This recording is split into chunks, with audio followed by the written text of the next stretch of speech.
ಪ್ರಶ್ನೆ ಬರುವಂಥದ್ದು ಎಲ್ಲಿ ಅಬ್ರಹಾಂ ಅವರೇ, ಈಗ ಇಂಥ ಪ್ರಕರಣ ಈ ಕರ್ನಾಟಕದಲ್ಲಿ ನಿಮಗೂ ಚೆನ್ನಾಗಿ ಗೊತ್ತಿದೆ ಎಷ್ಟು ಪ್ರಕರಣಗಳಲ್ಲಿ ಸತ್ತವರ ಹೆಸರಿನಲ್ಲಿ ಯಾರ್ಯಾರು ಎಲ್ಲೆಲ್ಲಿ ಡಿನೋಟಿಫಿಕೇಶನ್ ಮಾಡಿದ್ದಾರೆ, ಯಾವ್ಯಾವ ಬಡಾವಣೆಗಳಲ್ಲಿ ಮಾಡಿದ್ದಾರೆ, ಯಾವ ಕಂಪನಿಯ ಜಮೀನುಗಳಲ್ಲಿ ಮಾಡಿದ್ದಾರೆ, ಇವೆಲ್ಲವೂ ಕೂಡ ಗೊತ್ತಿದೆ. ರಾಜ್ಯದ ಪ್ರಭಾವಿ ರಾಜಕಾರಣಿಗಳ ವಿಚಾರದಲ್ಲಿ ಗೊತ್ತಿದೆ ನಮಗೆ. ಅದನ್ನು ಹೊಸದೇನಲ್ಲ, ಅಂದರೆ ಇದು ತಪ್ಪು ಇರಬಹುದು, ಆದರೆ ಹೊಸದಲ್ಲ ಅಂತ ಅಷ್ಟೇ. ಈ ರೀತಿಯಾದ ಪ್ರಕರಣಗಳು ನಮ್ಮ ನಡುವೆ ಅನೇಕ ಪ್ರಕರಣಗಳು ಇದಾವೆ, ಈಗಲೂ ಕೂಡ ಕೇಸ್ಗಳೆಲ್ಲ ಹೆಸರಲ್ಲಿ ಮಾಡಿರೋದೇ ಇದೆ. ಹೌದು, ಇಂಥವೆಲ್ಲ ಮಾಡಿದ್ದಾರೆ. ಈಗ ಮಾಡಿದ ನಂತರ ಅನ್ನುವಂಥ ಪ್ರಶ್ನೆ ಬರುತ್ತೆ. ಈಗ ಸತ್ತೋದ ಹೆಸರಲ್ಲಿ ಡಿನೋಟಿಫಿಕೇಶನ್ ಆದ ನಂತರ ಮೂಡ ಅದರಲ್ಲಿ ಸೈಟ್ ಮಾಡಿದೆ ಅಂದ ತಕ್ಷಣವೇ ಡಿನೋಟಿಫಿಕೇಶನ್ ಆಗಿರುವಂಥದ್ದು ರದ್ದಾಗಕ್ಕೆ ಸಾಧ್ಯನಾ ಅನ್ನುವ ಪ್ರಶ್ನೆ ಬರುತ್ತೆ. ಜೊತೆಗೆ ಇಂಥದ್ದೇ ಇನ್ನೊಂದು ಪ್ರಕರಣ ಕರ್ನಾಟಕದ ಇನ್ನೊಬ್ಬ ರಾಜಕಾರಣಿಯ ವಿರುದ್ಧವೂ ಕರ್ನಾಟಕದಲ್ಲಿ ಲೋಕಾಯುಕ್ತದಲ್ಲಿ ಇಂಥದ್ದೇ ಒಂದು ಪ್ರಕರಣ ಬಂದಂಥ ಸಂದರ್ಭದಲ್ಲಿ ಲೋಕಾಯುಕ್ತದಲ್ಲಿ ಒಂದು ರಿಪೋರ್ಟ್ ಏನು ಹೇಳುತ್ತೆ ಅಂತ ಹೇಳಿದ್ರೆ, ಅವ್ರ ಹೆಸರಿಗೆ ರಿಜಿಸ್ಟ್ರೇಷನ್ ಮಾಡಿಸ್ಕೊಟ್ಟಿದ್ದಾರೆ, ಡಿನೋಟಿಫಿಕೇಶನ್ ಆದ ನಂತರ ಅಲ್ಲಿ ರಿಜಿಸ್ಟ್ರೇಷನ್ ಆಗಿಕೊಟ್ಟಿದೆ ಅಂತ ಹೇಳಿದ ತಕ್ಷಣವೇ ಇವರು ಅಧಿಕಾರಿಗಳು BDAನವರು ಮಾಡಿದ ತಪ್ಪು, ಅಂದರೆ ಬೆಂಗಳೂರಿನ ವಿಚಾರದಲ್ಲಿ ಬಂದಾಗ BDAನವರು ಮಾಡಿದಂಥ ತಪ್ಪು, BDA ಅಧಿಕಾರಿಗಳ ತಪ್ಪು ಅನ್ನುವಂಥ ಒಂದು ರಿಪೋರ್ಟನ್ನು ಲೋಕಾಯುಕ್ತದಲ್ಲಿ ಕೊಟ್ಟಿರುವಂಥದ್ದು ಇದೆ ಬೇರೆ ಪ್ರಕರಣದಲ್ಲಿ. ಹಾಗೇನೆ ಇಲ್ಲಿ ಮೂಡಾದವರು ಮಾಡಿರುವಂಥ ತಪ್ಪು ಅಲ್ವಾ, ಇದರಲ್ಲಿ ಮೂಡಾದ ಅಧಿಕಾರಿಗಳ ತಪ್ಪು ಅಲ್ವಾ, ಅದು ಹೇಗೆ ಸಿದ್ದರಾಮಯ್ಯನವರ ತಪ್ಪಾಗತ್ತೆ ಅಂತ ಅದನ್ನೇ ಮತ್ತೆ ಹೇಳ್ತಾ ಇದ್ದೀನಿ. ನೀವು ತಪ್ಪೇ ಮಾಡಿಲ್ಲ, ಬಟ್ ಕಳ್ತನ ಆಗಿದ್ದು ವಸ್ತು ನಿಮ್ಮ ಮನೇಲಿದೆ ರೀ, ಉತ್ತರ ಇಲ್ಲ. ಆ್ಯಂಡ್ ಈ ವಸ್ತು ನಂದಲ್ಲ ಅಂತ ನೀವು ಹೇಳಿಲ್ಲ, ಇದು ನಂದೇ, ನಮ್ಮ ಕುಟುಂಬದ್ದೇ, ನಾನು ಯಾಕೆ ವಾಪಸ್ ಕೊಡಲಿ, ನನಗೆ ಕೊಡ್ರಿ ಬದಲಿಗೆ ಕೊಡ್ರಿ, 62 ಕೋಟಿ ಕೊಡಿ ಅಂತ. ನಾನು 55 ಲಕ್ಷ ಲೆಕ್ಕ ಹಾಕಿದ್ದೆ, 15,000 ರೂಪಾಯಿ ಸ್ಕ್ವೇರ್ ಫೀಟಿಗೆ ಲೆಕ್ಕ ಹಾಕಿ ಮಾಡಿದಾಗ 14 ಸೈಟ್ಗಳಿಗೆ 55 ಕೋಟಿ ಬರ್ತದೆ. ಬಟ್ ನಿಮ್ಮ ಲೆಕ್ಕದ ಪ್ರಕಾರ 62 ಕೋಟಿ ಬೇಕು ಅಂತ ಹೇಳ್ತೀರಾ, ಯಾವುದಕ್ಕೆ? ಮೈ ಸಿಂಪಲ್ ನನ್ನ ಪ್ರಶ್ನೆ ಇಷ್ಟೇ, ಯಾವ ಜಮೀನಿಗೆ ಬದಲಿ?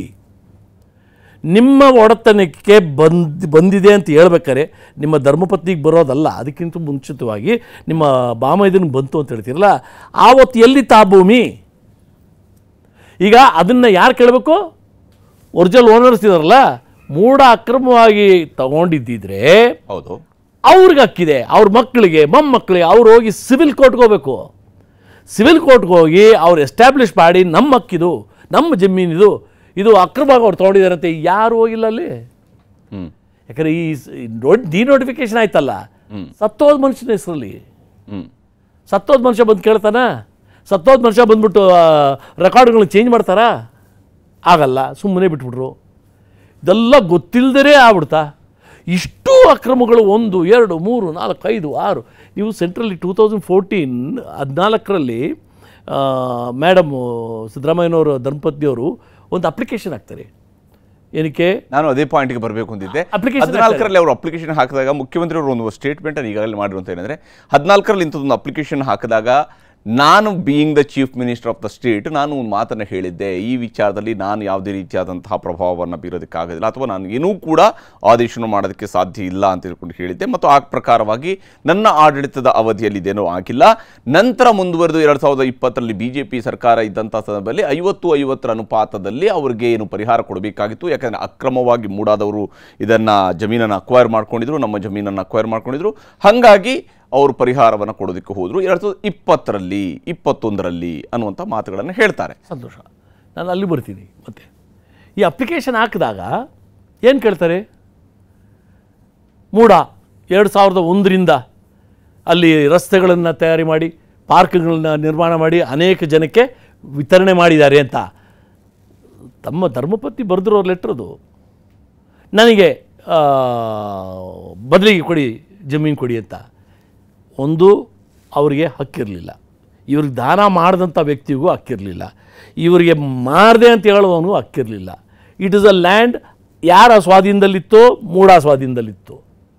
ಅದನ್ನು ಪಡ್ಕೋಬೇಕಾದ್ರೆ ಏನು ಮಾಡಬೇಕು? ಆ ಸ್ವಾಧೀನವನ್ನು ಒರಿಜಿನಲ್ ಓನರ್ಸು ಕೋರ್ಟ್ಗೆ ಹೋಗಿ ಸಿವಿಲ್ ಮ್ಯಾಟ್ರಲ್ಲಿ ನ್ಯಾಯಾಲಯದಲ್ಲಿ ತಗೋಬೇಕಿತ್ತು, ತೊಗೊಂಡಿಲ್ಲ. ಈಗ ಮೂಡ ಕೆಲಸ ಪ್ರಾರಂಭ ಮಾಡಿದಾಗ ಮೂಡ ಹೆಸರಲ್ಲಿ ಇತ್ತಲ್ವೇ, ಪ್ರಾರಂಭ ಮಾಡಿದ್ವಲ್ವೇ? ನೀವು 2004ರಲ್ಲಿ ಕೊಂಡ್ಕೊಂಡಾಗ ಅದು ಮೂಡ ಅಂತ ಗೊತ್ತಿಲ್ವ ನಿಮಗೆ? ಅಷ್ಟೂ ಮೂರ್ಖರು ಅಂತ ನೀವು ಹೇಳಿದ್ರೆ ನೀವು ಕುರುಡ್ರ? ನೀವು ಒಂದು ಸೈಟ್ ತೊಗೋಬೇಕಾದ್ರೆ ಎಷ್ಟು ಸರಿ ಹೋಗ್ತೀರಿ ನೀವು? ಇಲ್ಲಿ ಯಾರು ನೋಡಿದ್ರೆ ತೊಗೊಬಿಟ್ರಾ? ಓಕೆ, ಈಗ ಆ ಸ್ವಾಧೀನ ಕೊಟ್ಟೆ ಅಂತ ಹೇಳ್ತಾರಲ್ಲ, ಈ ವ್ಯಕ್ತಿ ಮಾರದೆ ಅಂತ ಹೇಳ್ತಾನಲ್ಲ, ನಾನು ಇಂದಿನವರೆಗೂ ನಾನು ಎಲ್ಲ ಇದನ್ನು ಕಂದಾಯ ಕಟ್ತಾ ಇದ್ದೆ. ಯಾವ ಜಮೀನು ಕಟ್ತಾ ಇದ್ದೆ ಅಪ್ಪ? ದೇವನೂರು ಬಡಾವಣೆಯಲ್ಲಿ ಅನೇಕ ಸೈಟ್ಗಳಾಗ್ಬಿಟ್ಟಿದೆ, ರೋಡ್ಗಳಾಗ್ಬಿಟ್ಟು, ಅದಕ್ಕೆ ಕಂದಾಯ ಕಟ್ತಾ ಇದ್ದೆ ನೀನು. ಇಲ್ಲಿವರೆಗೂ ನನ್ನ ಸ್ವಾಧೀನದಲ್ಲಿದ್ದ ಜಮೀನು ನಾನು ಬಿಟ್ಕೊಡ್ತಾ ಇದ್ದೀನಿ. ಯಾವ ಜಮೀನಿತ್ತು ಸ್ವಾಧೀನದಲ್ಲಿ? ದೇವನೂರು ಬಡಾವಣೆಯಲ್ಲಿ ನಿನಗೇನು ಸ್ವಾಧೀನ ಇತ್ತು? ಸೊ ಬೇಸಿಕ್ಲಿ ಆ ಡಾಕ್ಯುಮೆಂಟ್ ಅಷ್ಟೇ, ಪೇಪರ್ ಅಷ್ಟೇ. ಸ್ವಾಧೀನಕ್ಕೆ ಬಂದಿಲ್ಲ, ಅವರು ಹಕ್ಕು ಪಡ್ಕೊಂಡಿರಲಿಲ್ಲ. ನೆಕ್ಸ್ಟು 2014 ಯಾಕೆ ಬಂದೆ ಅಂತ ಹೇಳಿದ್ರೆ, ಈ ಅಪ್ಲಿಕೇಶನ್ ಹಾಕಿದ ಮೇಲೆ ಯಾರ್ದು ಪ್ರಭಾವ ಇಲ್ಲೇ. ಎಷ್ಟು ಅಮಾಯಕರು ಅಂತ ಹೇಳಿದ್ರೆ, UDD ಒಂದು ಮೀಟಿಂಗ್ ಕರೆದು ಎಲ್ಲ ಡೆವಲಪ್ಮೆಂಟ್ ಅಥಾರಿಟೀಸನ್ನ ಕರೆದು ಒಂದು ಸಜೆಷನ್ ಕೊಡ್ತಾರೆ. ಈ 40-60 ಇದೆಯಲ್ಲ ರೇಷಿಯೋ, ಅದನ್ನು ನಾವು 50-50 ಮಾಡೋಣ. ಆಗ ಈ ತಕರಾರು ಬರ್ತದಲ್ಲ, ಈ ರೈತರು ಜಮೀನು ಕೊಟ್ಟು ನಮಗೆ ಇಷ್ಟು ಬೇಕೋ ಅದನ್ನು ಸರಿಪಡಿಸೋದಕ್ಕೆ ಬೆಸ್ಟು ಇದು 40-60 ಬದಲು ನಾವು 50-50 ಕೊಟ್ಬಿಡೋಣ, 50-50 ಕೊಟ್ಬಿಡೋಣ. ಆಗ ನೀವು ಕೇಳಿದ್ರಲ್ಲ 14ರಲ್ಲಿ ಅಪ್ಲಿಕೇಶನ್ ಹಾಕಿದ್ರಲ್ಲ, ಒಂದೇ ವರ್ಷದಲ್ಲಿ ಗೌರ್ಮೆಂಟ್ ಆರ್ಡ್ರ್ ಬಂದ್ಬಿಡ್ತದಲ್ಲ, ಚೇಂಜ್ ಆಗ್ಬಿಡ್ತದೆ. BJP ಎಲ್ಲ ಕೊಟ್ಟಿದ್ದು, ನಾನು BJP ವಕ್ತಾರನೂ ಅಲ್ಲ, ಜಸ್ಟ್ ಸೇಯಿಂಗ್. ಆ ಗೌರ್ಮೆಂಟ್ ಆರ್ಡ್ರ್ ಬಂತಲ್ಲ, ಯಾರ ಸ್ವಾಧೀನದಿಂದ? Natural tendency. ಅಲ್ಲಿ ಕೇಳೋರೆ, ಇಲ್ಲಿ ಪಾಲಿಸಿನೇ ಚೇಂಜ್ ಆಗಿದೆ, 40-60 ಇದ್ದಿದ್ದು 50-50 ಆಯಿತು. ಯಾರಿಗೆ ಹೆಚ್ಚಾಯಿತು? ಅಕಸ್ಮಾತ್ ನಿಮ್ಮ ಕ್ಲೇಮ್ ಸತ್ಯ ಇದ್ದಿದ್ರೆ, ಅಕಸ್ಮಾತ್ ನಿಮ್ದು ನಿಜವಾಗ್ಲೂ ಜಮೀನು ಹೋಗಿದ್ದಿದ್ರೆ, ಅದು ಕಾಂಪನ್ಸೇಷನ್ ಪರವಾಗಿದ್ರೆ ಯಾರಿಗೆ ಹೆಚ್ಚಿತು? ನಿಮ್ಮ ಮನೆಯವರಿಗೆ ಹೆಚ್ಚಿತು. ಸೊ ನಿಮಗೂ ಅದಕ್ಕೂ ಸಂಬಂಧ ಇಲ್ಲ, ಸಂಬಂಧನೇ ಇಲ್ಲ. ಬಟ್ ನೀವಾಗ ಖುದ್ದಾಗಿ ಹೇಳ್ಬಿಟ್ರಲ್ಲ ನಂದು ಅಂತ. ಸೊ ಈ ಎಂಟೈರ್ ಅಕ್ರಮಗಳಲ್ಲಿ ಒಂದೊಂದು ಹಂತದಲ್ಲೂ ನೀವಿದ್ದಿದ್ದೀರಾ. ಇದನ್ನು ಡಿನೇ ಮಾಡೋಕ್ಕಾಗಲ್ಲ ನೀವು. So when your presence is there. ಈಗ ನಾನು ಒಂದು ಸಣ್ಣ ಉದಾಹರಣೆ ಕೊಡ್ತೀನಿ. ನಾನು ಫೈಲ್ ಮಾಡಿದೆ ಕೇಸು ಯಡಿಯೂರಪ್ಪನವ್ರ ಮೇಲೆ. ಅದು ಡಿಸ್ಮಿಸ್ ಆಯಿತು ಟ್ರಯಲ್ ಕೋರ್ಟಲ್ಲಿ. ಯಾಕೆಂತೇಳಿದ್ರೆ ಗವರ್ನರು ಕೊಡಲಿಲ್ಲ, ಸ್ಯಾಂಕ್ಷನ್ ನಿರಾಕರಣೆ ಮಾಡೋರು, ಡಿಸ್ಮಿಸ್ ಆಯಿತು. ನಾನು ಹೈಕೋರ್ಟ್ಗೆ ಹೋದೆ, ಹೆಂಗೆ ಗೆದ್ದೆ? ಯಡಿಯೂರಪ್ಪನ ಸಿಗ್ನೇಚರ್ ಇಲ್ಲ, ಯಡಿಯೂರಪ್ಪ ಅವ್ರ ಸಿಗ್ನೇಚರ್ ಇಲ್ಲ, ಅವ್ರ ಅಕೌಂಟಿಗೆ ದುಡ್ಡು ಬಂದಿಲ್ಲ, ಅವ್ರ ಮೊಮ್ಮಕ್ಕಳ ಹೆಸರು ಬಂದಿದೆ, ಅಳಿಯನ ಹೆಸರು, ಆ ಥರ ಫ್ಯಾಮಿಲಿ ಮೆಂಬರ್ಸ್ ಬಂದಿದೆ. ಮತ್ತು ಹೆಂಗಾಯಿತು? ಇವತ್ತು ಅದೇ ಆದೇಶವನ್ನು ಅನೇಕ ಜನ ನೋಡ್ಕೊಳ್ಳಿ, ಆ ಕೇಸಲ್ಲಿ ಬಂದಿರೋದನ್ನು ಬಳಸ್ತಾ ಇದ್ದಾರೆ. ನೋಡಿ ಏನು ಹೇಳಿದ್ದಾರೆ, 19(1)ಗೆ 17(a)ಗೆ ಏನು ಹೇಳಿದ್ದಾರೆ ಅಂತ ಅಲ್ಲಿ ಹೇಳ್ತಾರೆ. ಸೊ ಅಲ್ಲೇನಿತ್ತು?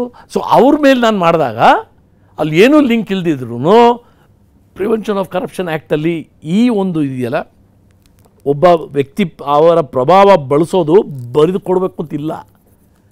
CM ಫ್ಯಾಮಿಲಿಗೆ ಬೆನಿಫಿಟ್ ಆಗಿದೆ ಅಂತ ಹೇಳಿದ್ರೆ ಸುಮ್ಮನೆ ಬಂದ್ಬಿಡ್ತದಾ? CM ಫ್ಯಾಮಿಲಿಗೆ ಸುಳ್ಳು ಮಾಹಿತಿನ ಕೊಟ್ಟು ಒಂದು ಬೋಗಸ್ ರಿಪೋರ್ಟನ್ನು ತಯಾರಿ ಮಾಡಿ ಕೊಡೋಕ್ಕೆ ರೆಡಿ ಇದ್ದರೆ ಪ್ರಭಾವ ಇಲ್ಲದೇ ಬಂದ್ಬಿಡ್ತದ? ಸೊ ಅದು ತಹಸೀಲ್ದಾರ್ ಕೊಡೋದು, DC ಕೊಡ್ತಾರೆ, IAS ಆಫೀಸರ್ ಕೊಡ್ತಾರೆ. ಆವಾಗ ಅಲ್ಟಿಮೇಟ್ಲಿ ಎಲ್ಲಿಗೆ ಬಂತು ಅಂತ ಹೇಳಿದ್ರೆ, ನೀವೇ ಒಪ್ಕೊಂಡ್ರಿ ಇದ್ರಲ್ಲಿ ನಂದೇ ಅಂತ. ನೀವು ಒಪ್ಕೊಂಡ ಮೇಲೆ ಅದರಲ್ಲಿ ನಡೆದಿರೋ ಅಕ್ರಮ ಎಲ್ಲ ನಿಮ್ಮದೇ. ಕನ್ನಡಿಗರ ಮೆಚ್ಚಿನ ನಿಮ್ಮ ನ್ಯೂಸ್ 18 ಕನ್ನಡ ಈಗ ವಾಟ್ಸ್ಆಪ್ನಲ್ಲಿಯೂ ಲಭ್ಯ. ಕರ್ನಾಟಕ ಮತ್ತು ದೇಶ ವಿದೇಶದ 360 ಡಿಗ್ರಿ ಸುದ್ದಿ ವಿವರವನ್ನ ನೀವು ನಿಮ್ಮ ಕೈ ಬೆರಳುಗಳಲ್ಲಿಯೇ ಪಡೆಯೋದಿಕ್ಕೆ ಈ QR ಕೋಡ್ ಅನ್ನ ಸ್ಕ್ಯಾನ್ ಮಾಡಿ. ನಮ್ಮ ಚಾನೆಲ್ ಅನ್ನ ಫಾಲೋ ಮಾಡಿ, ನೋಟಿಫಿಕೇಶನ್ ಆನ್ ಮಾಡಿ.